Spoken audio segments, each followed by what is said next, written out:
The snow had been falling since dawn, blanketing the small Midwestern town in a silence that felt heavier than peace.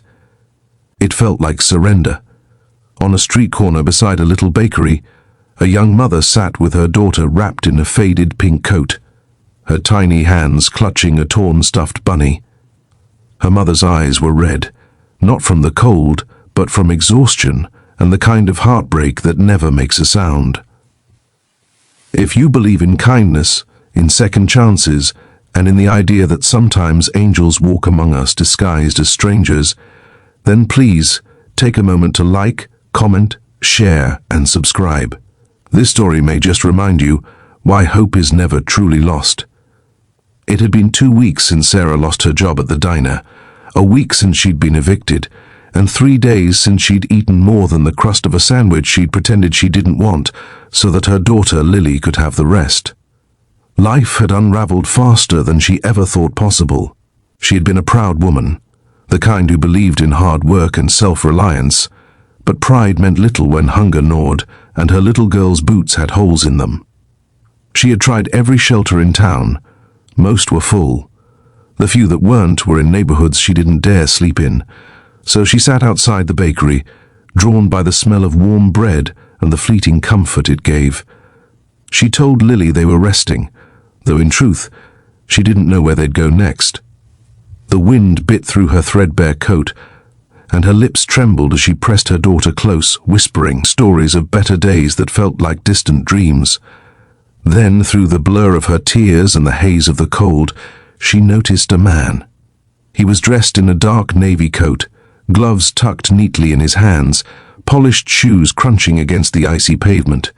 He walked with purpose, the kind of stride that belonged to people who had somewhere to be, people who never worried about whether their next meal would come.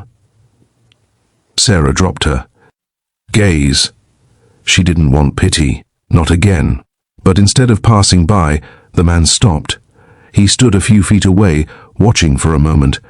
Then, without a word, he knelt down in front of them. Lily blinked, clutching her bunny tighter. Her voice, soft and curious, broke the silence. "Mummy, is he an angel?" Sarah's throat tightened. She didn't know what to say. The man smiled faintly, his eyes kind but filled with something deeper, something that looked like understanding. He didn't speak right away. Instead, he reached into his pocket and pulled out a small paper bag. The smell of fresh pastry wafted through the air, rich and warm. He held it out toward Lily. She hesitated, glancing at her mother, who gave a small, reluctant nod. Inside the bag was a soft, still warm cinnamon roll. Lily's eyes widened, and for the first time in days she smiled. A real smile. The man chuckled softly, then stood, brushing the snow from his coat. "It's from the bakery," he said gently. "They said it's better when shared." Sarah's lips parted, but before she could respond, he placed a folded note beside her on the bench and turned to leave. She called out after him, "Wait," but the man only turned back long enough to say, "Stay warm," before disappearing into the swirling snow. Sarah unfolded the note with trembling fingers. Inside was a crisp $100 bill and a handwritten message that simply read, "For when you find your way back, you will." Tears blurred her vision. It wasn't just the money, it was the message, the belief that someone, somewhere, thought she still had a way back. That night, she used part of the money to get a room at a small motel. Nothing fancy, but it was warm, and for the first time in weeks, Lily slept soundly. Sarah sat awake by the window, the note clutched in her hand, staring at the glowing streetlights through the snow. "You will," she whispered, repeating the words like a prayer. Over the next few days, she made phone calls, visited community centers, and asked about work. Most said no, but one morning, when she stopped by the same bakery they'd sat outside of, the owner, an older woman named Margaret, recognized her. "You're the young woman from the other day," she said kindly. "The gentleman who bought a pastry for your little girl. He asked me to keep an eye out for you." Sarah blinked in surprise. "He did?" Margaret nodded. "Said you might need a fresh start. I could use some help around here if you're willing to learn." Sarah almost couldn't speak. She took the apron Margaret offered with shaking hands and, whispered a thank you through tears she could no longer hold back. Days turned into weeks. The smell of coffee and bread became the rhythm of her new mornings. She was learning to bake, to laugh again, to see Lily's joy as something possible rather than fragile. Every time she passed the bench outside, she remembered that day, the stranger's quiet kindness, his folded note, his words. But one snowy evening, about a month later, Sarah saw a familiar figure outside the bakery window. The same navy coat, the same quiet eyes. He was standing across the street, watching through the frost. When their eyes met, he smiled. She rushed outside, her apron still dusted with flour. The man waited, hands in his pockets, as though he'd known she would come. "Why?" she asked, breathless. "Why did you help us?" He looked down for a moment before answering. "Because once, someone did the same for me," he said simply. "A long time ago. I lost everything, and a stranger reminded me I wasn't invisible. I promised myself that when I could, I'd do the same." Sarah felt her heart tremble. There was something profoundly human, and yet almost divine, in the way he said it. "You didn't even know us," she whispered. He smiled softly. "Maybe not. But sometimes you don't have to know someone to see they need a miracle." Before she could say another word, a car honked down the street, and he glanced at his watch. "I should go," he said, turning to leave. "Take care of each other." "Wait," she called again. "I never got your name." He turned, the snow swirling around him, and said, "It doesn't matter. Just promise me one thing. When it's your turn, pass it on." And then he was gone. Years passed. Sarah became one of the bakery's best workers.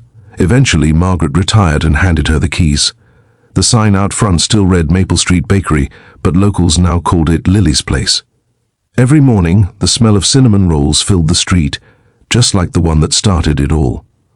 Lily grew into a bright, hopeful girl, always curious, always asking questions, and every winter, when the first snow fell, she'd sit by the window and whisper, "Mummy, do you think we'll see the angel again?" Sarah would smile, pulling her close.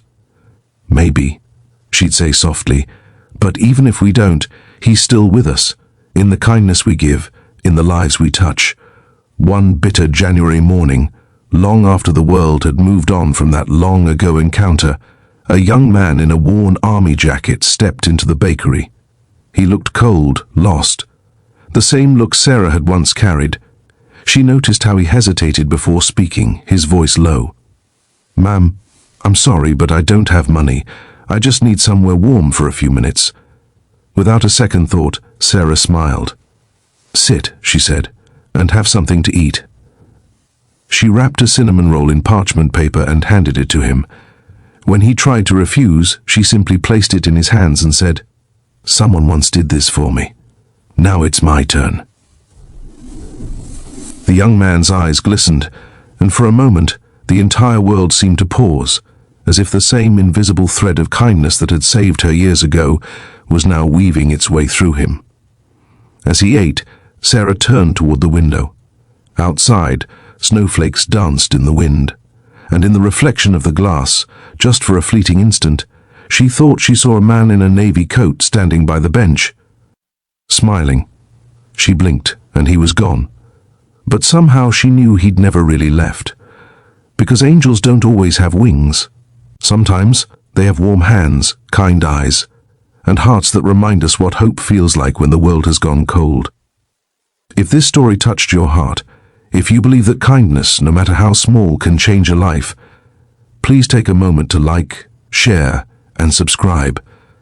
Let's fill the world with more stories that remind us to care, to notice, and to believe again. And before you go, tell us in the comments below, have you ever met someone who felt like an angel when you needed it most? Sarah's story reminds us that even in our darkest hour, we are never truly alone. One act of kindness, one moment of compassion can ripple through time and change everything. Sometimes the miracle we're waiting for begins when a stranger kneels beside us without saying a word,